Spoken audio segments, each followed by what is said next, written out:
guys, what is up? Welcome back to another episode of Beer Detour. Of course, I'm your host, Miguel Brambila.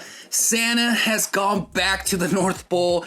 He will be back next year, guys. He's out sleeping it off. But today, I thought we'd do a little bit of a breakdown. We're coming down to the end of the year, and everything is slowing down, and I am as well. So I don't have a new beer to review for you guys today, but I thought it'd be kind of cool to kind of break down a little bit of beer terms. Now, why is that important? Well, not only in my real life, going out to different breweries and trying out different beers, these terms have kind of helped me understand what craft beer is all about, what beer is all about, what hops is all about, and just trying to become a beer connoisseur is all about, really, and tasting different types of beer and being open to different types of beer. Some of these terms are kind of important, and I thought it'd be cool to kind of share with you guys why they're important, how you can use them, and when to use them.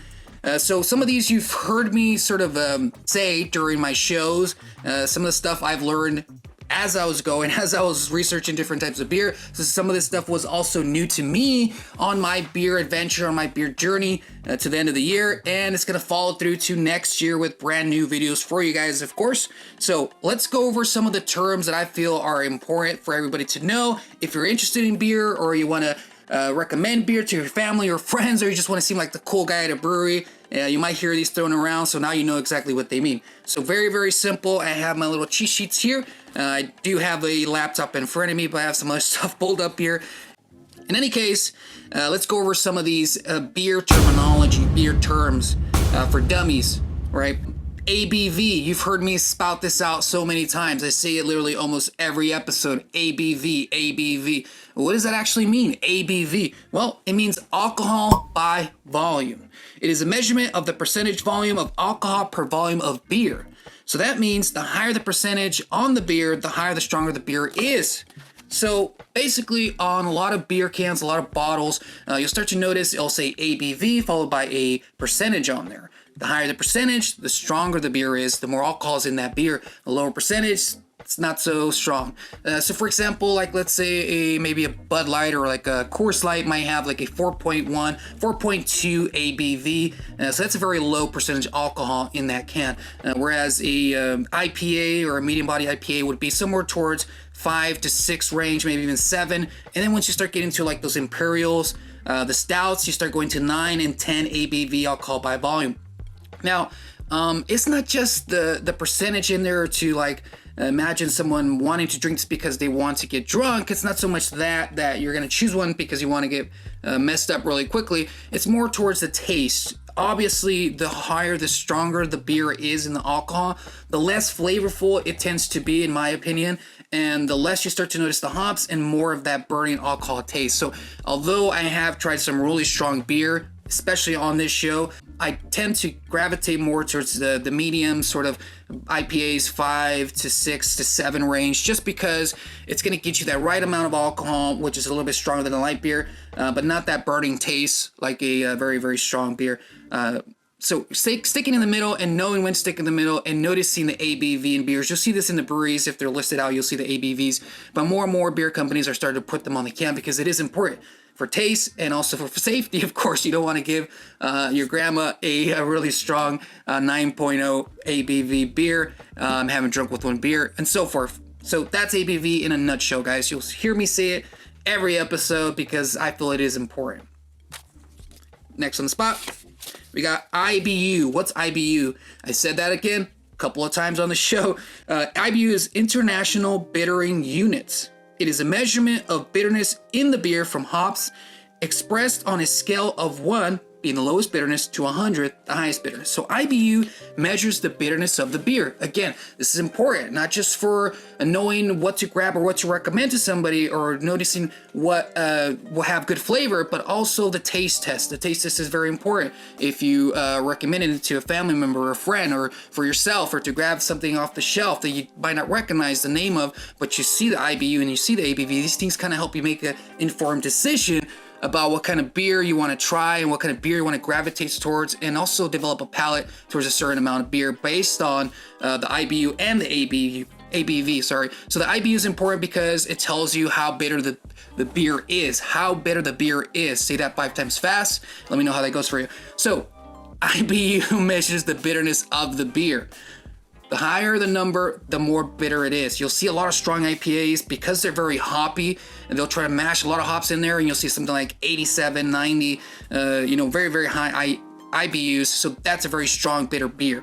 So when you go somewhere, you see IBU and it's a high number, and you're not used to drinking that really, really tart, acidic, very herbal hop taste, you might want to stay away from those. Go something with the lower amount of IBUs, way less bitter, and sometimes has more taste. Which starts to imagine because I like the bitterness now, but it's something that you kind of develop. It's something that kind of comes along and you really develop as you go along.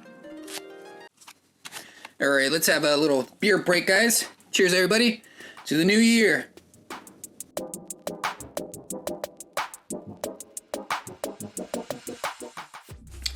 All right, guys, let's go over Imperial and Double. When it comes to beers, what does that mean? You might see some beers say Imperial or Double when you're looking at it on the beer shelves, or when you go to a brewery.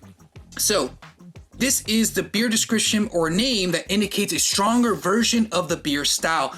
So for instance, one of my favorite beers is Nog, Nectar of the Gods. I've actually reviewed this on a past episode, but the Nectar of the Gods made a stronger version, which is called Double Nog, and this is basically the same ingredients, the same stout, but just stronger. So more hoppier, stronger alcohol content. So anytime you guys see Imperial IPA, Imperial Double, those kind of terms on there, that means it's double strong, double the amount of flavor on there. And you want to be careful because they make it strong for a reason.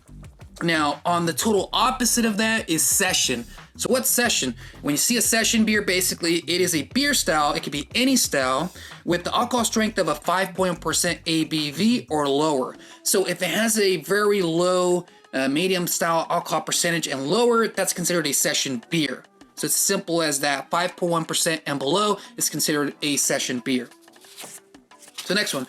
So this one is a term you will see everywhere. You see it more and more and more and more. You'll see it at breweries, you've seen it in store shelves, and you've heard your annoying craft beer friends tell you to try it. This is an IPA. So IPA is a very broad term, to be honest with you guys, but basically it stands for India Pale Ale. They encompass numerous styles of beer. They are largely hoppy and herbal. They can be citrusy and fruity as well. So India Pale Ale is a style of pale ale that was widespread in England by 1815 and would grow in popularity, notably as an export to be beer shipped to India and other countries. But mostly in India, it was an export, and that sort of flavor, that sort of style became popular all over the world and became known as an Indian Pale Ale. So that kind of begs the question there. There's two different things here, India and Pale Ale. So there's two different things there. India is its own thing, basically saying that they were being exported to India. Pale Ale is a style of beer, so that begs the question, what's a Pale Ale? Typically golden to amber color style of ale, which is brewed using an ale yeast and predominantly pale malt.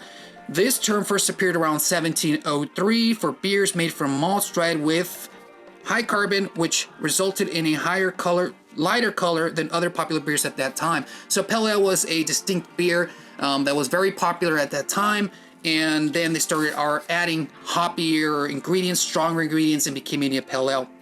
So another term that you've seen me kind of quiver at and kind of shake at is stouts and porters. So let's go over stouts and porters. They're especially important in the beer game. If you're a beer connoisseur, you already know what those are. But if you go to any brewery, you'll see the guy with the big mustache, the glasses, and the cool haircut in the corner sipping on one of these dark bad boys. So one of these dark arts bad boys, right? So originally, stout porter is a stronger porter that is extra dark, almost black in color due to the use of highly roasted malt. So you'll see a lot of stouts super dark, pitch black, just like your dreams, and they'll have a very roasted dark coffee, dark chocolate scent to them.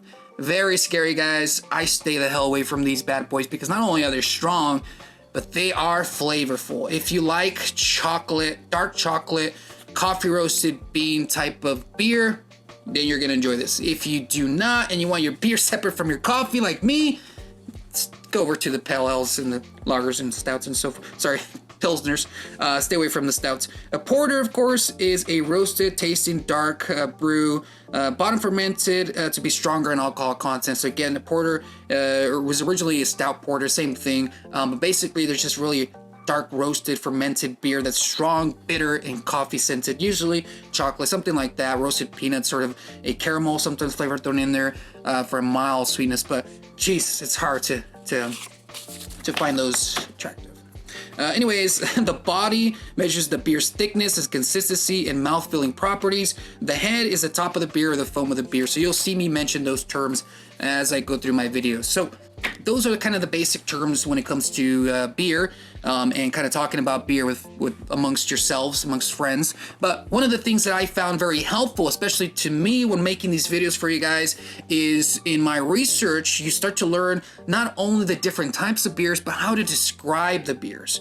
That is very important. Especially for me, that's reviewing beer. So knowing how to describe a beer, or the sense of a beer, the aroma of a beer, the taste of a beer, find the beer palate in your mouth is very, very hard. And some of these things that I'm going to show you guys will help you with that. So one of the things that I've discovered, and this is a recent discovery, but it's very cool. If you go to yakimachief.com, Yakima Chief is based here in Washington. They provide hops for all over the world. They provide some of the best hops around. So if you're a beer maker, right? A small beer maker or a big beer maker, check out Yakima Chief. They are amazing at providing resources for all type of beer making people. So go over to yakimachief.com/commercial/resources/sensory. You will discover their beer sensory ballots. They have 3 of them. Hopefully I'm showing one here on the screen. Let's go over that. This is a sensory lexicon. And basically what this is just descriptors of how to describe beer. Now they use this for hops and beer, so you can check out both on there. The one I like to use is the one to describe the beer. So for instance, they have aromas, and this kind of gives you a sense. Sometimes when you're smelling a beer, when you're trying to get the aroma of a beer and you're shaking it up a little bit and you're trying to smell it, it can all smell the same, right? It's hoppy, I get it. But knowing these kind of senses and aromas kind of let you describe, because then you go, actually, it does smell a little grassy and earthy and has a floral aftertone, or woody, spicy, whatever it has on there. So as you can see, they have a lot of different aromas on here. Melon, just cantaloupe, cucumber, honeydew, watermelon, spicy, cinnamon, black pepper, grassy, earthy, citrusy, tropical. And some of these I've used because it's hard to describe sometimes what you're smelling. But if you have these on hand, you can kind of say, actually, it does smell a little bit nutty, a little bit woody, a little bit floral. And then somebody knows what you're talking about, versus you saying it just smells like hops. If you say it smells earthy and grassy and woody, it's better descriptor so they can know what you're talking about. So if you plan to go out and you want to know kind of what you're talking about, you want people to pay attention to you, go over to Yakima Chief. They have some awesome lexicons on there. And they also have taste and mouthfeel, bitter, salt, sour, sweet. Mouthfeel includes alcohol, body, carbonation. So all of these things are important, especially when reviewing a beer, when tasting a beer, when recommending beer. So they have everything on there for your needs. So this is something that can help. And they also include clarity. Is it hazy? Is it clear? Is it brilliant? How's the foam texture? Is it fluffy? Is it thin? Carbonation, small bubbles, fast rising bubbles, medium bubbles. Everything is taken into consideration, guys.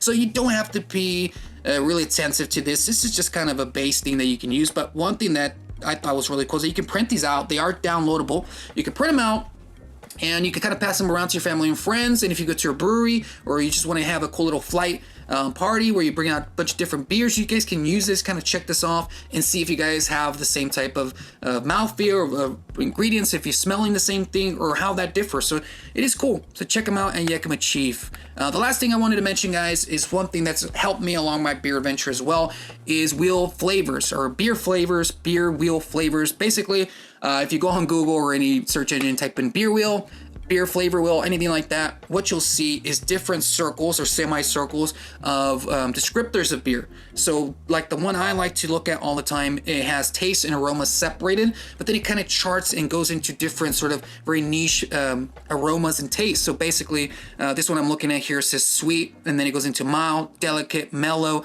and it has good descriptors, so you can kind of let somebody know, okay, so if the aroma is dry, and then you kind of go down that, and it has smoky, burnt, and you can kind of use that to describe what it is that you're trying to describe.